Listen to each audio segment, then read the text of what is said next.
Selamat datang di channel Shoyan. Kali ini Mimin akan memberikan spoiler Battletoad The Heaven Season 5 episode 151. Baiklah, tanpa basa-basi langsung saja kita ke videonya. Upacara kedewasaan Klan Gu akhirnya akan dimulai. Setelah kemunculan tetua Kong Xuan, pertarungan Xiaoyan melawan Gu Yao telah selesai dengan kemenangan di tangan Xiaoyan. Sekarang adalah giliran Sun Er untuk melakukan upacara kedewasaan Klan Gu. Upacara kedewasaan Klan Gu akan dipimpin oleh tetua Kong Xuan sekarang. Sun Er melangkah maju ke depan dan menyentuh cakram bintang, sehingga bercahaya sangat terang dan muncul banyak bintang di cakram tersebut. Awalnya itu berjumlah 9 bintang yang berarti adalah keturunan garis Dou di tingkat 9 yang memiliki potensi naik ke kelas Dou Sheng. Namun, ada seseorang yang berkata, ini belum berakhir. Jika itu hanya garis keturunan kelas 9, orang-orang tua itu tidak akan berkumpul di sini. Segera, cahaya cakram bintang semakin padat dan seperti akan meledak. Sun Er mencapai 10 bintang, garis keturunan dewa. Anggota klan Gu yang memiliki garis keturunan sama dengan Sun Er merasa tekanan yang sangat kuat, sehingga banyak dari mereka tidak mampu menahan dan berlutut di tanah. Lebih dari setengah anggota klan Gu berlutut, termasuk Lin Xiu. Sementara beberapa tetua dan orang-orang dari kekuatan Gu Yao tidak berlutut. Mereka tetap membungkuk sebagai tanda hormat. Mang Tianqi yang berasal dari klan Lei merasa iri dan mengagumi kekuatan garis keturunan dewa yang dimiliki Sun Er, menyadari betapa berharganya hal ini bagi klan kuno. Bagaimanapun, garis keturunan ilahi tidak muncul dalam klan Gu selama 1000 tahun terakhir. Setelah pilar cahaya emas menghilang dan kembali ke tubuh Sun Er, dia membuka matanya dan menatap tetua Tong Xuan. Tetua Tong Xuan yang terkesan dengan garis keturunan dewa Sun Er kemudian menjadi tenang dan tersenyum. Dengan hormat, dia mengeluarkan pena naga pelangi, memicu reaksi hormat dari semua anggota klan Gu yang menyaksikan kemunculannya. Mang Tianqi menghela nafas melihat pena naga pelangi yang berkedip-kedip, mengingat bahwa klan Gu belum pernah menggunakannya selama 1000 tahun. Tetua Tong Xuan memegang pena itu dengan hormat dan kegembiraan, menunjukkan bahwa segelnya akan dibuka. Setelah Sun Er mengangguk, tetua Tong Xuan mengeluarkan aura mengerikan dan mulai menari dengan pena Dewa Surgawi Pelangi, menggunakannya untuk membuat tato klan pelangi di dahi Sun Er. Warna pelangi yang dihasilkan jauh lebih cemerlang. Tetua Tong Xuan merasakan kelelahan Dou Qi yang cepat dan mengerikan, menyadari bahwa hanya orang dengan kekuatan Dou Sheng yang bisa mengendalikan pena Dewa Surgawi tanpa kehabisan Dou Qi. Tetua Tong Xuan menyelesaikan tato klan pelangi di dahi Sun Er setelah hampir 10 menit dengan keringat dingin di wajahnya. Setelah Sun Er membuka matanya, tato klan pelangi di dahinya memancarkan cahaya pelangi, menyebabkan banyak anggota dari klan Gu yang kuat berlutut karena tekanan jiwa yang kuat. Saat itu, suara terdengar, tato klan pelangi akhirnya muncul di klan Gu kita setelah 1000 tahun. Tawa tua samar-samar terdengar dari langit jauh, mengejutkan tetua Tong Xuan. Setelah cahaya pelangi menghilang, tato klan pelangi di dahi Sun Er bergetar sebelum menghilang ke dalam dahinya, dan hanya akan muncul ketika Sun Er memanggilnya. Sun Er pasti akan melampaui semua orang di klan. Lalu berbalik untuk pergi setelah memastikan bahwa Xiaoyan telah melihatnya. Dengan beberapa gerakan cepat, dia menghilang bersama pria berjubah perak dan pria kekar, meninggalkan kesan bahwa ada banyak ahli tersembunyi di klan Gu yang patut diperhitungkan. Xiaoyan merasakan penasaran dengan pria berpakaian hijau misterius yang memiliki tekanan lebih kuat dari Gu Yao. Setelah pria itu pergi, Xiaoyan memutuskan untuk meninggalkan upacara karena tidak ada yang menarik lagi. Dia berpamitan pada Mang Tianqi dan tersenyum pada Sun Er sebelum memimpin kelompoknya kembali menggunakan jalan sebelumnya. Mang Tianqi memperhatikan bahwa Xiaoyan mungkin mengalami cedera serius meskipun telah disembuhkan oleh tetua Tong Xuan. Dia menyadari bahwa Silent Destruction Finger dari Gu Yao adalah Dou skill kelas Tian yang sangat kuat, sehingga Xiaoyan mungkin masih memiliki luka dalam yang serius. Sun Er juga khawatir tentang luka Xiaoyan saat melihat kelompok Xiaoyan pergi.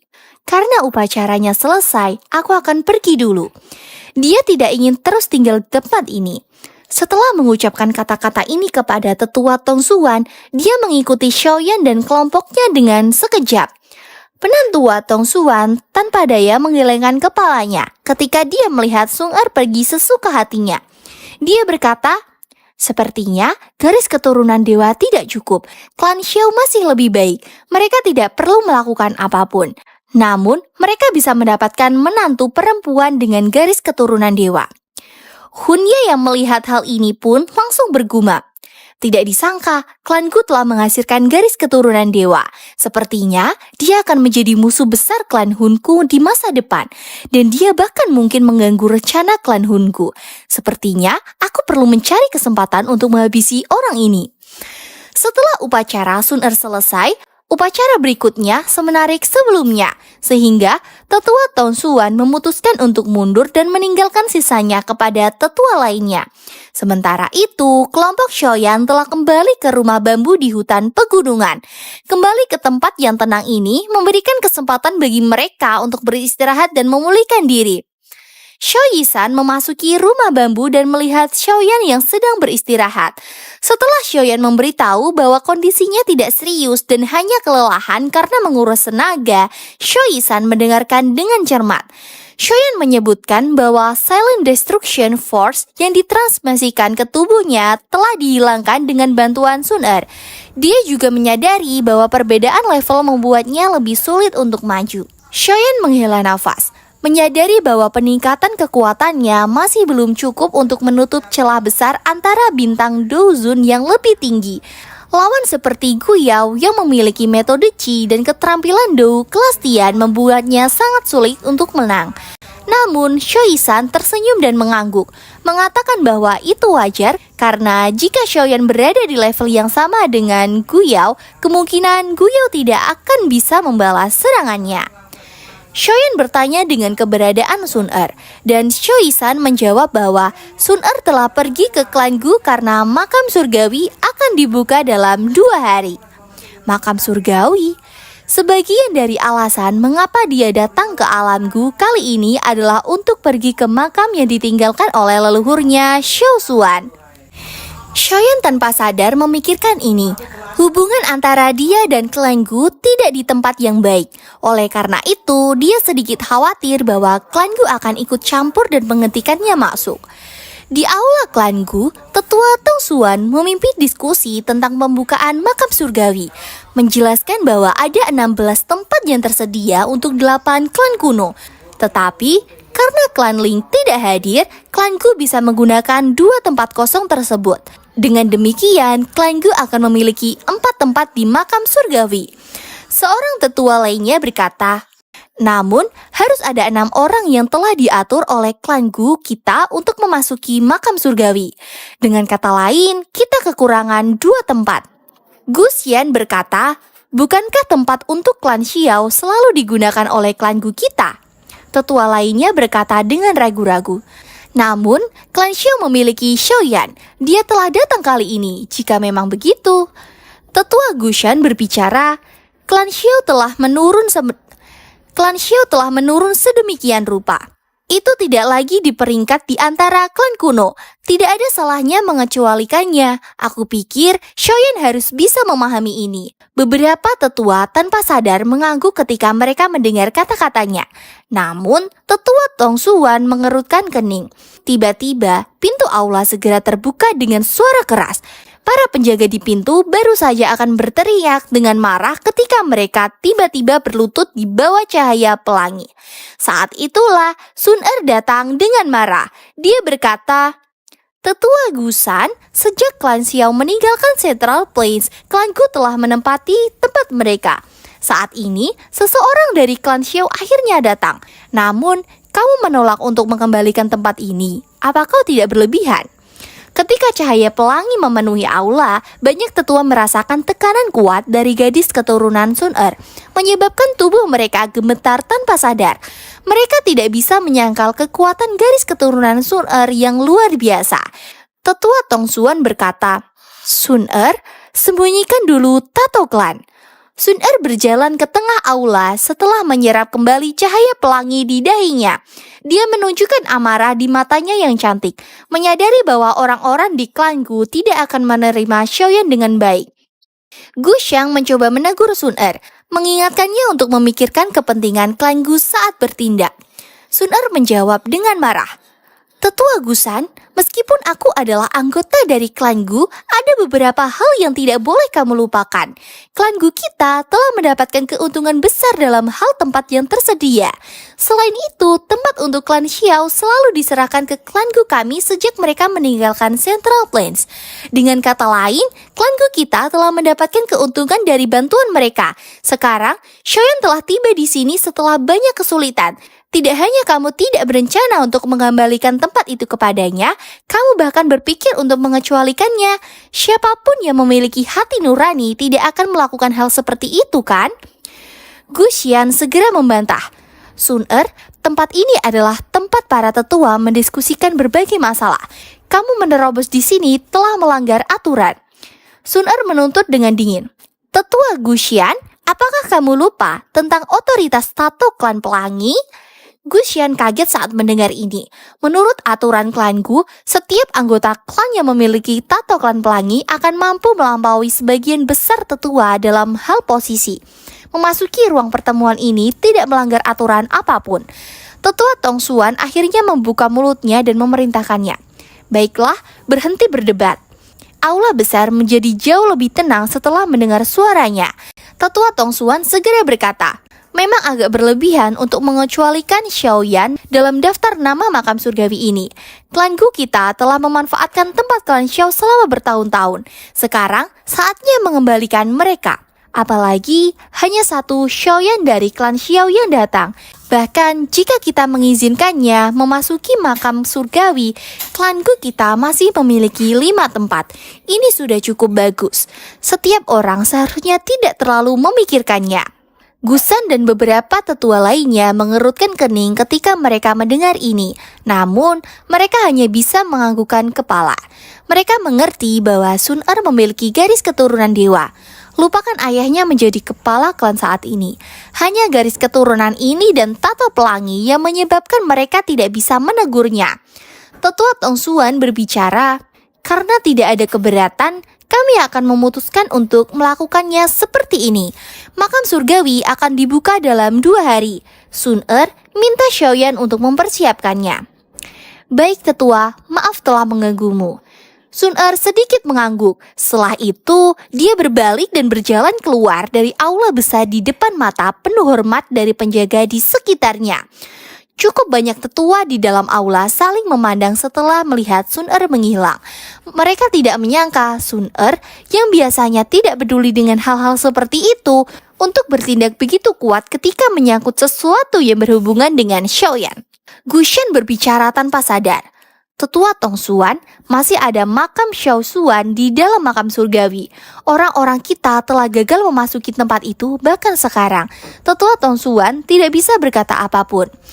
Sebuah suara tua tiba-tiba muncul di dalam aula besar. "Kalian semua seharusnya tidak memiliki pemikiran tentang makam Xiao Xuan. Mengingat kemampuan sucinya saat itu, jika dia tidak ingin orang lain memasuki makamnya, bahkan kepala klan tidak akan memiliki peluang 50% untuk berhasil jika dia mencoba masuk. Oleh karena itu, kalian tidak perlu menyia-nyiakan usaha kalian." Gusan menutup mulutnya saat mendengar suara ini. Karena bahkan orang ini telah berbicara, dia hanya bisa berhenti memikirkan makam Xiao Xuan. "Baiklah, ayo kita bubar. Klan Gu baru-baru ini mengundang cukup banyak ahli. Kalian semua harus lebih memperhatikan. Jangan biarkan mereka mengganggu warga keturunan dari klan Gu." Dimengerti. Banyak tetua menjawab dengan hormat ketika mereka mendengar kata-kata ini. Setelah itu, mereka perlahan berdiri dan meninggalkan aula satu demi satu. Tetua Tong Xuan duduk di kursinya. Dia menyaksikan aula besar ini dengan cepat kosong sebelum menghela nafas. Bagaimana pemimpin klan dan yang lainnya mengadang Xiaoyan? Seorang pria tua berjubah abu-abu perlahan muncul. Dia dengan lemah menjawab, "Dia akan menjadi hebat." "Oh, Tetua Tong Xuan mengangkat alisnya. Jelas tidak mudah untuk membuat orang tua ini dengan harapan yang sangat tinggi untuk mengucapkan kata-kata seperti ini. Tetua Tong Xuan penasaran dan kekhawatiran tentang Toshi Ancient Good Jet yang mungkin dimiliki oleh Xiaoyan. Dia khawatir jika benda itu diambil oleh klan Hun yang akan menimbulkan masalah besar. Namun, sosok berjubah abu-abu itu memberikan jawaban yang meyakinkan, mengatakan bahwa tidak perlu khawatir dan bahwa masalah itu akan diselesaikan. Jadi, seperti ini ya. Tetua Tong Xuan mengangguk dan bergumam pada dirinya. Di tempat lain, Xiaoyan berjalan perlahan ke puncak gunung, menikmati proses penyembuhan dan peningkatan kekuatan tubuhnya setelah penempaan kekuatan naga Phoenix Zian. Saat dia berjalan, dia membiarkan mantra api beredar dan menyerap energi murni untuk memperkuat tubuhnya. Namun, tiba-tiba dia berhenti dan membuka matanya dengan ekspresi serius, karena dia melihat sosok yang berdiri di tepi jalan pegunungan di depannya. Xiaoyan dengan hormat menakupkan tangannya ke sosok ini dan berbicara dengan suara yang sangat sopan. Junior Xiaoyan, ini hanya lewat. Tetua, maafkan aku jika aku telah mengganggumu. Perasaannya diberikan orang ini padanya terlalu aneh, menyebabkan Xiaoyan tidak punya pilihan lain selain sedikit berhati-hati. Orang tua itu segera berkata, "Tidak perlu pergi, aku telah menunggumu di sini." Xiaoyan terkejut saat dia tiba-tiba dipindahkan ke puncak gunung tanpa menyadari perubahan itu. Dia merasa takjub dan waspada, karena ini adalah pertama kalinya dia bertemu seseorang yang bisa menggeser tubuhnya sendiri tanpa dia merasakan perubahannya. Xiaoyan menelan seteguk air liur dan memfokuskan pandangannya pada sosok di depannya yang berdiri dengan tangan di belakang punggung. Meskipun orang itu tidak memancarkan tekanan yang kuat, Xiaoyan tidak berani meremehkan dia sedikit pun, karena dia yakin bahwa orang di depannya adalah orang paling menakutkan yang pernah dia temui sejak lahir. Xiaoyan cepat mengendalikan emosinya, menyadari bahwa kekuatan pihak lain terlalu menakutkan sehingga tidak ada gunanya mencoba melawan atau memainkan trik. Dia memahami bahwa dengan kekuatan seperti itu, pihak lain bisa melukainya secara serius hanya dengan gerakan sederhana, sehingga membuatnya tidak perlu khawatir tentang tindakan pihak lain. Sosok itu segera berkata, "Haha, tidak disangka bahwa klan Xiao benar-benar mampu menghasilkan seorang pemuda yang luar biasa setelah garis keturunannya terbuang percuma. Ini telah menyebabkan aku tidak punya pilihan lain selain percaya bahwa tindakan Xiao Xuan tidak sepenuhnya salah." Xiaoyan kaget dan mengerti bahwa orang misterius di depannya pernah berhubungan dengan leluhurnya. Dengan kata lain, dia adalah iblis tua yang telah hidup sebanding dengan leluhurnya Xiao Xuan. Xiaoyan dengan hormat bertanya, "Bolehkah aku tahu nama tetua?" Dia perlahan berbalik. Penampilan biasa ini agak berbeda dari apa yang dibayangkan Xiaoyan di dalam hatinya. Dia berkata, "Aku ayah Sun Er." Xiaoyan tidak bisa berkata-kata. Dia telah mendengar Sun Er menyebutkan bahwa ayahnya adalah kepala klan Gu dan keberadaan puncak sejati di dunia ini. Ayah Sun Er tanpa sadar tertawa saat melihat ekspresi Xiaoyan. Dia bertanya, "Apakah kamu sangat terkejut?" Xiaoyan berangsur purih dari keterkejutan saat mendengar pertanyaan ini. Orang itu segera berkata lagi, "Haha, aku dipanggil Gu Yuan. Ngomong-ngomong, kami bertemu saat kamu lahir, namun tidak ada yang tahu identitasku." Xiaoyan tertegun lagi. Dia tidak menyangka bahwa dia telah bertemu dengan kepala klan Gu yang sangat kuat ini ketika dia baru saja lahir. Ya, mungkin cukup sekian saja ya dengan spoiler dari saya tentang Battletoad The Heaven Season 5 episode 151 ini. Kita tunggu saja perilisannya setiap hari Minggu ya. Apabila ada kesalahan, baik kata yang disengaja maupun tidak disengaja, saya minta maaf yang sebesar-besarnya. Terima kasih yang sudah menyaksikan video ini. Wassalamualaikum warahmatullahi wabarakatuh.